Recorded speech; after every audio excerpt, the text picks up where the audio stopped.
Fala pessoal, tudo bem? Bem-vindos a mais uma aula do nosso curso e hoje eu trago para vocês um assunto sensacional.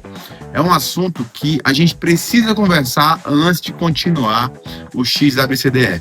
Cara, como eu falei para vocês, o XABCDE é a parte mais importante que existe dentro dos primeiros socorros ou do APH em trauma.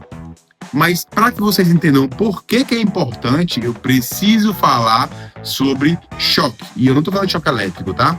Tirem da cabeça de vocês nesse momento o choque elétrico. Eu estou falando de vocês choque. E aí a gente vai falar sobre o choque e o que é choque, como acontece o choque.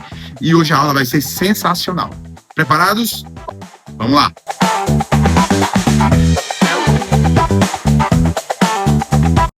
Olha só, pessoal. O choque, ele foi visto de várias formas diferentes durante toda a época do mundo. Depende da época que acontecia, as pessoas viam o choque de forma diferente, né? Então, por exemplo, o Samuel Groys, que é um dos pais da cirurgia de trauma no mundo, ele falava o seguinte, que o choque é a manifestação grosseira do arrombamento da máquina da vida. O que nos mostra aqui? Nos mostra que choque é algo muito grave, né? Choque é a manifestação grosseira do arrombamento da máquina da vida, ou seja, é algo muito grave que acontece com a máquina do corpo humano.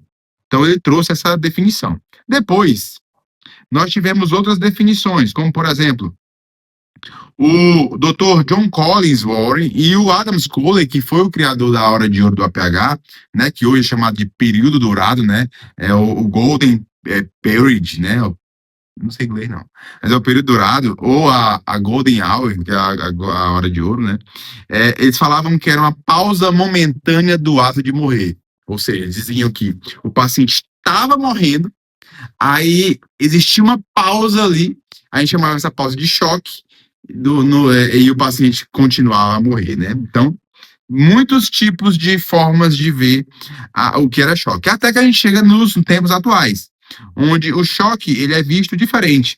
Ele é visto como, olha só, pelo PHTLS, o livro que vocês têm, e se vocês não leram ainda, vocês estão sendo sem vergonha, leiam o livro que eu passei para vocês. O PHTLS tem aqui a definição de choque. O que ele fala lá? Ó?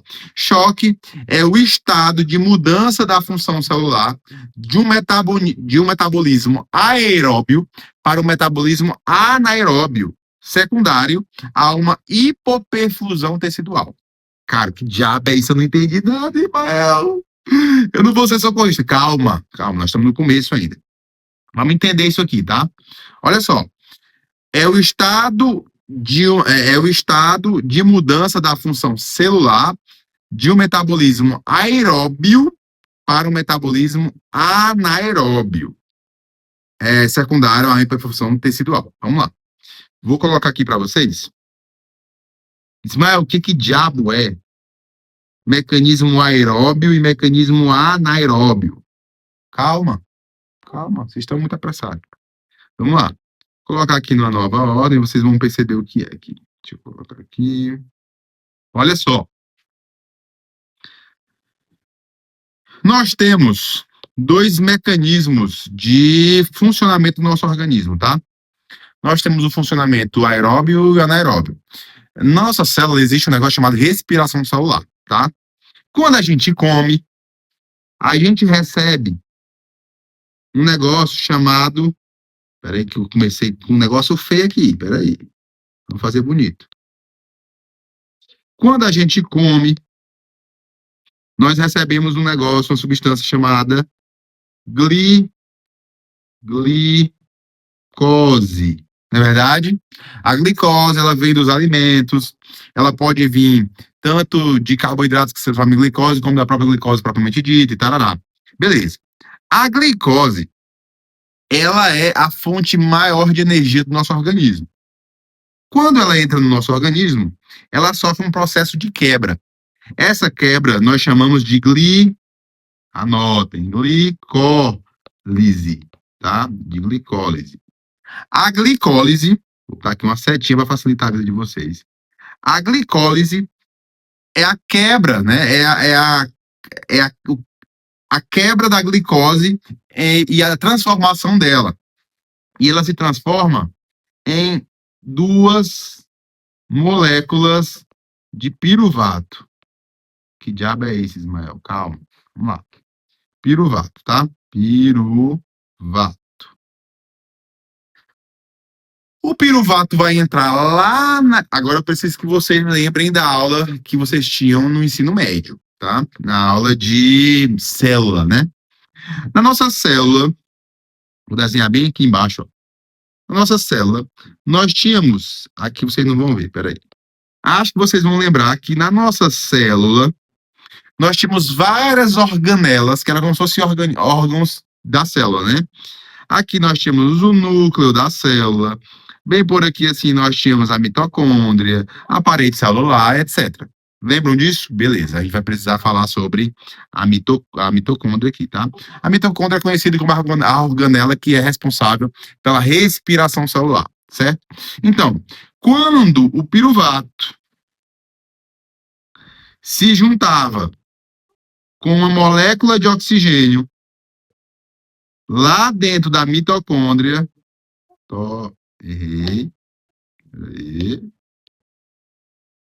quando o piruvato mais o oxigênio, né, entrava na mitocôndria para fazer a respiração celular, daqui nós tínhamos um resultado que era de 36 a 38 moléculas de adenosina trifosfato, o famoso ATP. Ismael, que diabo é isso que tu tá mostrando aqui? Isso aqui, gente, é o seguinte. Quando a glicose ela é quebrada e junto com o oxigênio, né, o piruvato junto com o oxigênio, entra na mitocôndria, eles se transformam em ATP. ATP, adenosina trifosfato, é a energia que o nosso corpo utiliza para fazer as coisas, para gerar energia muscular elétrica, tá? Elétrica, para gerar energia muscular, tá? Então, todo o nosso organismo, ele funciona graças à glicose que se transforma em piruvato, que mais o oxigênio que a gente respira e recebe, lá dentro da mitocôndria, se transforma em 36 a 38 moléculas de ATP. Isso é a nossa energia celular.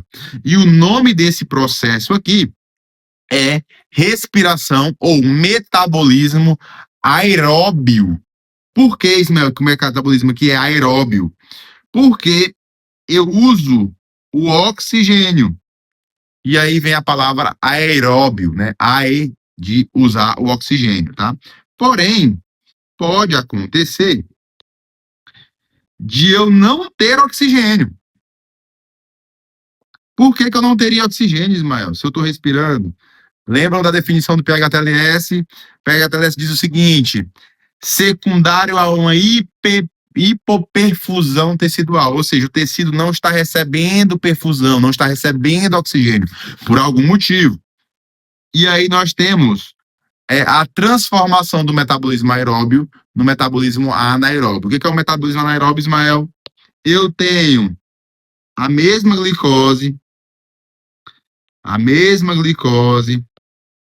que se transformou em piruvato.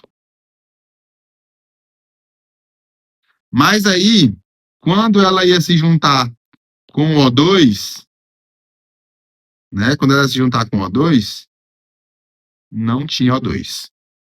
Não tem O2. E aí, ela faz um processo de fermentação, ou seja, ela vai querer continuar gerando energia, mas ela não vai conseguir gerar energia como ela deveria gerar, porque não tem o oxigênio, então ela não vai conseguir fazer os 36 a 38 moléculas de ATP. Logo, o que acontece aqui é um metabolismo, só que a gente chama de metabolismo, olha só, bolismo anaeróbio. Por que, Ismael, anaeróbio? Porque eu não tenho o oxigênio. Beleza? Professor, que diabo é isso? Por que eu quero saber disso? Calma, vamos saber por quê. Quando eu tenho o mecanismo aeróbio, eu tenho oxigênio na produção de ATP. Quando eu tenho um mecanismo anaeróbio, eu não tenho oxigênio na produção de ATP. Isso seria muito bom, né? Se eu conseguisse produzir a mesma quantidade de energia que eu consigo produzir com oxigênio. Mas não acontece dessa forma. Essa produção aqui só vai de 2 a 4 moléculas de ATP.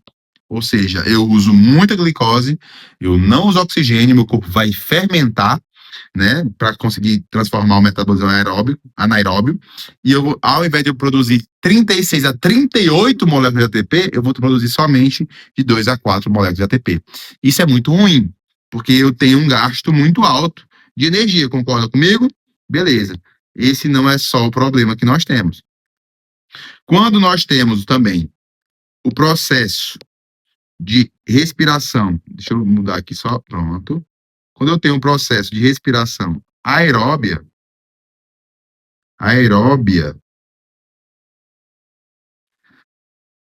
outras coisas também são fabricadas, tá? Nesse processo eu tenho resíduos, né? Esse processo de transformar em adenosina trifosfato, eu tenho resíduos que sobram. O que sobra do metabolismo aeróbio é água e CO2, gás carbônico, certo? A água, ela pode ser reutilizada pelo organismo, o CO2 geralmente é eliminado na hematose, na troca de oxigênio com o gás carbônico que a gente já faz no nosso pulmão, certo? Porém, quando eu tenho um mecanismo anaeróbio, eu não tenho esses resíduos que sobram.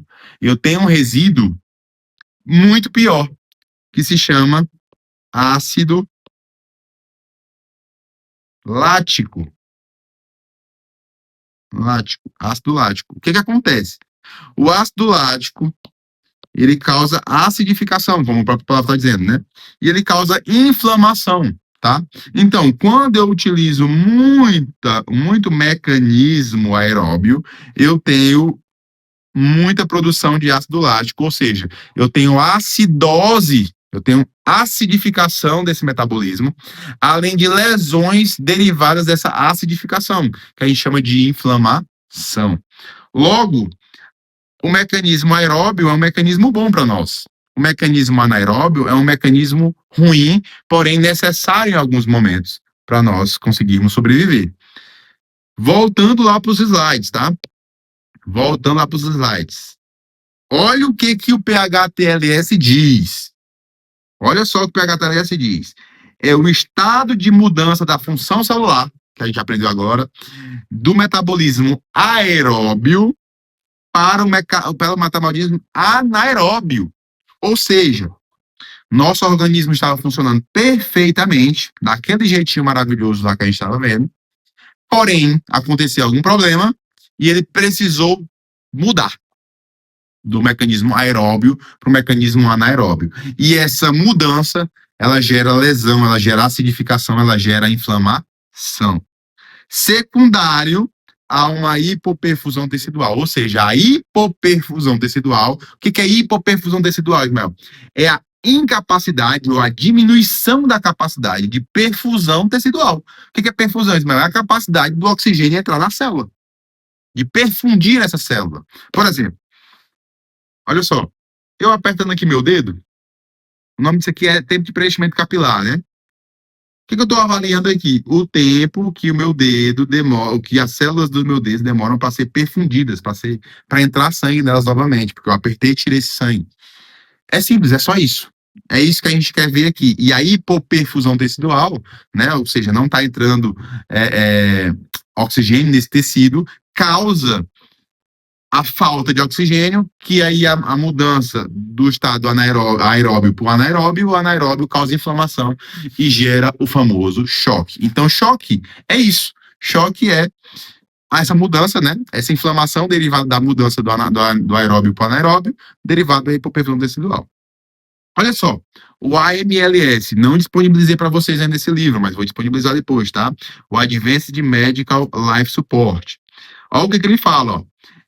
Que o choque é um estado progressivo de hipoperfusão tecidual. O que é isso, Ismael? Não está entrando no tecido oxigênio. no qual a disponibilidade de oxigênio não é suficiente para suprir as demandas teciduais, resultando em produção inadequada de energia para o desempenho das atividades celulares. Olha como ele deixa um negócio muito mais organizado no pensamento, né? Faltou oxigênio no sangue, né? Faltou oxigênio no sangue, o oxigênio que tem não é suficiente para suprir a demanda, e resulta isso numa falta de desempenho nas atividades celulares, né? Então, a gente pode definir que choque é uma hipoperfusão tecidual exacerbada, exagerada, certo? Mas, Ismael, por que que quando falta oxigênio é ruim para o meu organismo? Por que que isso vai ser ruim? Vamos lá. Vou fazer outra analogia para vocês aqui, tá?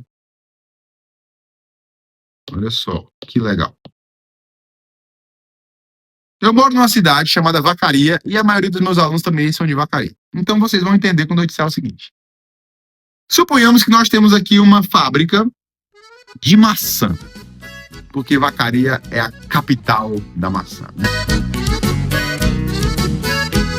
Mas vamos lá. Então a gente tem uma fábrica aqui, certo? Nós temos uma fábrica. Olha como minha fábrica é bonita. A janelinha da fábrica. Não é isso? Olha só. Beleza. E a porta, porque se ninguém entra na fábrica, né? Essa fábrica, ela produz apples. Ela produz maçãs. Cara, que maçã perfeita a minha. Olha só. Que bonito. Que bonita essa maçã. Olha isso. Olha isso. Ai, não basta o cara ser professor, o cara ainda é desenhista, meu amigo. É difícil. Segura. Olha só.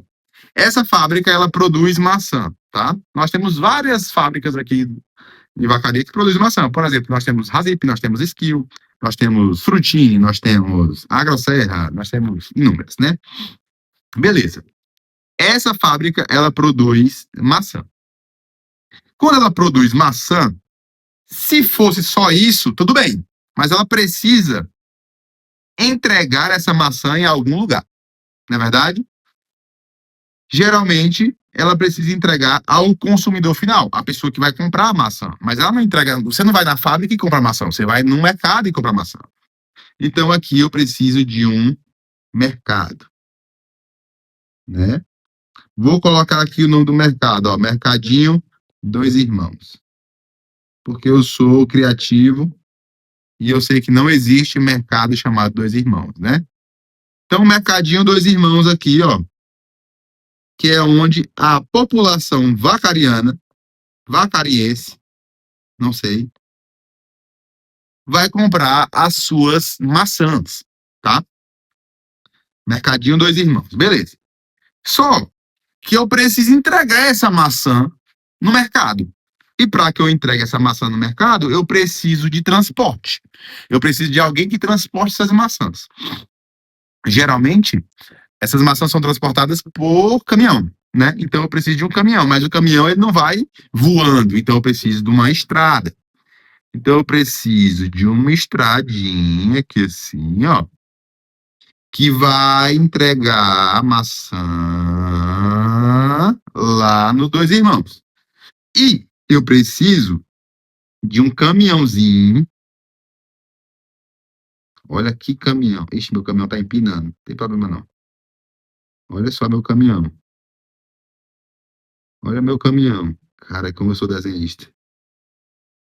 Meu caminhãozinho que vai entregar a maçã. Aí eu vou botar aqui o símbolo da maçã aqui em cima, que é pra vocês entenderem que ele tá entregando maçã, né? Olha só. Beleza. Então eu tenho tudo o que eu preciso aqui. Eu tenho a fábrica de maçã, eu tenho o mercadinho que vai distribuir as maçãs para o consumidor final, eu tenho a estradinha que leva a fábrica até o mercado, e eu tenho quem transporta essas maçãs até o mercado. Beleza, Ismael. O que é que significa isso? Significa o seguinte: se eu tiver problema aqui na fábrica, suponhamos que fez greve aqui na fábrica. eu vou ter maçã lá no consumidor final, pegou fogo a fábrica. Eu vou ter maçã para o consumidor final. Esse rapazinho que tá bem aqui, ó, eu vou ter maçã para ele? Não, vou ter. Beleza. Se eu tiver, deixa eu marcar aqui, se esse caminhãozinho aqui fizer greve, tiver greve dos caminhoneiros, ou, por exemplo, furou o pneu, ou sofreu um acidente, eu não tenho esse caminhãozinho aqui. Eu tenho maçã entregue lá no consumidor final? Também não. Beleza. Se por acaso essa ponte aqui desbarrancar, essa estrada desbarrancar, tiver alguma coisa que impeça o acesso do caminhão até o mercadinho, eu vou ter maçã? Também não. E por acaso, se o meu mercadinho ele for fechado, ele falir, ele acontecer qualquer coisa com ele, eu vou ter acesso à maçã? Também não. Então, qualquer problema que aconteça na fábrica, no percurso, no carrinho ou no mercadinho, eu vou ter ausência de distribuição do produto final. Isso aqui é o que acontece com o nosso sistema cardiovascular. Isso aqui é o nosso corpo.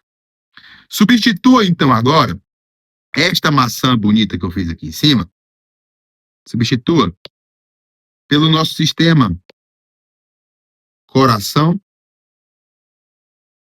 e pulmão.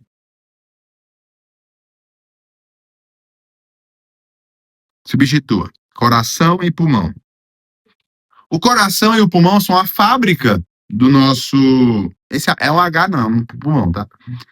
É a fábrica do nosso sistema que a gente tá falando aqui. O que é isso aqui, Ismael? Isso aqui nada mais é.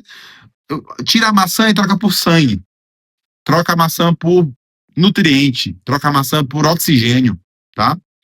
Quem é que fabrica o oxigênio? O pulmão fabrica o oxigênio, mas ele depende do coração para pegar esse oxigênio. Então, a fábrica aqui é uma fábrica de oxigênio, de O2. Beleza. Então, a fábrica é o coração e pulmão, certo? Beleza. O caminhozinho aqui, Ismael, é o quê? O caminhozinho aqui seria os nossos vasos sanguíneos, né? Nossos vasos sanguíneos. Mais precisamente as artérias. O caminhãozinho aqui seria o nosso. Vou tentar fazer o desenho aqui, ó. Ó, o nosso sangue. Seria o nosso sangue. Ou as moléculas que transportam, né, os nutrientes, né? As hemoglobinas, o sangue, propriamente dito, né? E o mercadinho seria todos os outros órgãos, tá? Todos os outros órgãos. Então, seria o ser humano aqui, né? Deixa eu desenhar um cabelo aqui no ser humano. Pronto. Um ser humano aqui. Seria todos os nossos outros órgãos, né? Então, eu colocaria aqui, ó, órgãos. Por quê? Porque todos os nossos órgãos precisam receber sangue para continuar funcionante, tá? Então, vamos lá. Se eu tenho problema aqui no coração, se meu coração não bombeia esse sangue por algum motivo, como eu falei para vocês, né? Pode acontecer vários motivos, mas a origem do problema é o coração, dá-se o nome desse problema de choque cardiogênico. Cardiogênico. Por que, Ismael, que dá-se o nome de cardiogênico? Porque o problema é no coração. Gênio vem de origem, né? Gênico vem de origem e cardio vem de coração. Então, o problema tem origem no coração. Beleza. Esse problema, ele pode ser interno da fábrica, ou seja, interno do coração, ou ele pode ser externo do coração. Então, nós dividimos o choque cardiogênico em extrínseco. Peraí que eu estou escrevendo aqui. Extrínseco. E intrínseco. Certo? Por que, Ismael? Porque pode ser um problema de dentro do coração ou um problema de fora do coração. Exemplo. Meu coração não está conseguindo bombear sangue porque ele rompeu uma artéria. Logo, o problema é intrínseco do coração, né? Ou outro exemplo aqui, ó, para intrínseco, né? O infarto. Infarto agudo do miocárdio. É um problema intrínseco, é um problema do coração. Porém, nós também temos problemas que podem ser extrínsecos. Quais são os problemas intrínsecos, Ismael? Algo que acontece por aqui, na caixa torácica, que interfere no meu coração. Um exemplo muito simples: um pneumotórax cardíaco, um pneumotórax hipertensivo ou um pneumotórax aberto, né? O pneumotórax é o pulmão enchendo de, o ar entrando na cavidade pleural, na cavidade que não era para ter ar, né? O pulmão perdeu a capacidade de segurar o ar por algum motivo, o ar vai entrando dentro do pulmão e vai empurrando o pulmão para o centro do tórax, porque o ar vai entrando aqui e vai comprimindo esse pulmão. Comprimindo esse pulmão, comprimindo também o coração. Então é uma origem extrínseca, é uma origem de fora. E quando a origem é de fora, nós chamamos de obstrutivo. Eu vou fazer o seguinte, já entenderam aqui? Vamos começar aqui, vai ficar mais bonitinho para vocês. Então, quando o problema é do coração, eu tenho o nome de cardiogênico. Ele pode ser intrínseco, quando o problema é de dentro do coração. Exemplo, o infarto agudo do miocárdio. E ele pode ser extrínseco, quando o problema é de fora do coração, mas atingiu o coração. O problema ocasionou no coração. Exemplo é o pneumotórax, né? Pneumotórax. Ah, Ismael, eu não entendi muito bem esse teu exemplo de pneumotórax. Tem outro exemplo? Tem vários. Tem vários. Tamponamento cardíaco, pneumotórax aberto, hemotórax, né? Então temos vários motivos que podem ser extrínsecos, tá? Lembrando que o PHTLS, ele só vai até cardiogênico, ele não entra na parte de intrínseco ou extrínseco. Quem entra na parte de intrínseco e extrínseco é o AMLS. Então, se vocês quiserem buscar exatamente essa informação do jeito que eu estou mostrando aqui para vocês, AMLS, tá? Se vocês quiserem até o cardiogênico, PHTLS, você já tem ele, inclusive. Beleza. Mas aí, suponhamos que o nosso problema é no carrinho, que é no sangue, né? Que é no sangue. Aí nós temos um problema chamado choque hipovolêmico. Hipovolêmico. Por quê? Porque o problema é de volume. O problema é de volume, né? Falta sangue. Se falta sangue, o problema é volume. Problema de volume, a gente tem o choque hipovolêmico. O choque hipovolêmico, a gente tem vários tipos, né? Por exemplo, crianças têm muito choque hipovolêmico quando tem desidratação por diarreia ou por vômito. Ou seja, eu estou perdendo líquido, eu estou perdendo água para fora do meu corpo. Então, eu chamo isso de choque hipovolêmico. Quando eu perco necessariamente sangue, por exemplo, perdi minha perna, está sangrando muito e eu perdi o sangue da perna. A gente chama esse choque de hipovolêmico do tipo hemorrágico. Hipovolêmico do tipo hemorrágico, certo? Beleza. Hipovolêmico. O problema também pode acontecer, como eu falei para vocês, no próprio caminho, nos vasos. E aí, quando o problema é nos vasos, nós chamamos esse choque de choque distributivo. Por quê? Porque o problema é onde está distribuindo, a distribuição do sangue, né? Distributivo, tá? O choque distributivo pode ser dividido em vários. Porque o que é o choque distributivo? Nada mais é do que dificuldade na distribuição de sangue, ou seja, algum problema nos vasos. Um exemplo de choque distributivo é o choque neurogênico. Por que, Ismael? O choque neurogênico é um choque distributivo? Porque por algum motivo eu tive um problema na cabeça, né? neurogênico, de origem neurológica, que afetou o meu sistema simpático. O meu sistema simpático, ao invés de estar fazendo a tonificidade, né, o tônus das artérias e dos vasos para jogar o sangue para o local que ele tem que ir, ele relaxa. E ao relaxar, ele não consegue jogar mais sangue com a velocidade, com a força que ele deveria mandar. Então, se ele não consegue mandar com a força que ele deveria mandar, o que acontece? Eu tenho choque neurogênico, ou seja, a distribuição não é feita, né? Eu também tenho aqui dentro do choque distributivo o choque séptico, que é a famosa infecção generalizada.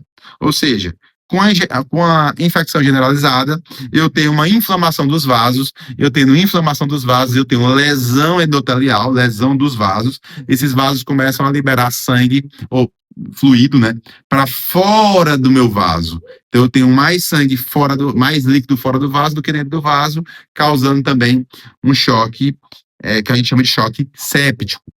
Esse choque séptico, inclusive, o choque distributivo, ele é chamado de choque hipovolêmico relativo. E o choque hipovolêmico é chamado de choque hipovolêmico absoluto. Por quê? Porque no hipovolêmico eu estou perdendo sangue para fora. No distributivo eu estou perdendo sangue, mas ainda está dentro. Estou perdendo líquido, mas está dentro de mim ainda. Né? Então tem esses dois nomenclaturazinhas também. Mas que não importa muito agora, não. E eu tenho também o anafilático, que é causado anafilático. Quando a gente tem alergias generalizadas, grandes alergias, né? Que aí a gente chama de choque anafilático, que também causa uma inflamação do endotélio, o endotélio começa a liberar fluido para fora do vaso, o vaso começa a ficar sem sangue, e como eu falei para vocês, a hipoperfusão tecidual chama-se choque, e eu tenho esses tipos de choque. Então, recapitulando para vocês, eu tenho choque cardiogênico, que é quando o problema, a origem se dá no coração. Quando a origem se dá de imediato dentro do coração, eu tenho o choque intrínseco. Quando a origem é externa ao coração, mas causa problema no coração, eu tenho o choque extrínseco. Ah, detalhe, o choque extrínseco também é chamado de choque obstrutivo. Obstrutivo, tá? Então, vocês podem ver também com essa nomenclatura, é um choque obstrutivo. Por quê? Porque obstrui a capacidade do coração de efetivar realmente o seu funcionamento. Beleza, quando o problema é no sangue, eu tenho o choque hipovolêmico, que pode ser do tipo não hemorrágico e do tipo hemorrágico. Do tipo hemorrágico, perca de sangue para fora do corpo, né? Ou para dentro do corpo, mas estou perdendo sangue para fora. Pode ser hemorragias internas ou externas, né? E eu também tenho o choque hipovolêmico do tipo não hemorrágico, por exemplo, desidratação severa, por vômito, por diarreia ou por desidratação mesmo, né?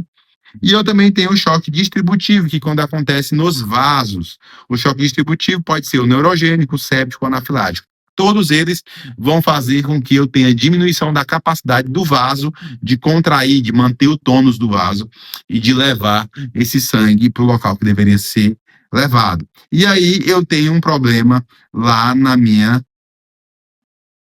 meu cliente final, né? Nos meus órgãos, na minha pele, em mim, em geral. Beleza? Se ficou difícil, Ismael, ficou difícil, não entendi nada. Volta, rever, tá? Vocês agora é vídeo. Agora que é vídeo, vocês podem ver quantas vezes vocês quiserem. Isso é maravilhoso, tá? Então a gente volta para cá, ó. Já fiz eu entendendo o choque para vocês. Olha só, tipos de choque. Nós temos o hipovolêmico, pode ser do tipo hemorrágico e não hemorrágico. Nós temos o cardiogênico, que pode ser intrínseco e extrínseco. O extrínseco também tem nome de choque obstrutivo, né? Tá aqui ele aqui embaixo, né? E nós temos o choque distributivo, certo? O choque distributivo pode ser separado aí em choque séptico, choque anafilático, choque neurogênico, a depender do motivo que gerou esse choque. Beleza. Olha só. O choque obstrutivo, olha só que legal. Alguns tipos, tá? Olha, vamos lá.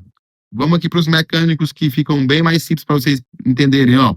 Pneumotórax hipertensivo, tamponamento do pericárdio, pericardite constritiva, cardiomiopatia Cardiomiopatia restritiva, tudo isso aqui são choques substrutivos, são choques que não acontecem internamente no coração, mas que dificultam a efetividade do mesmo, né? Eu também tenho hipertensão pulmonar grave, TEP, né? Beleza. Entendendo isso aqui, nós voltamos lá para a nossa lousa aqui, vamos apagar tudo isso aqui,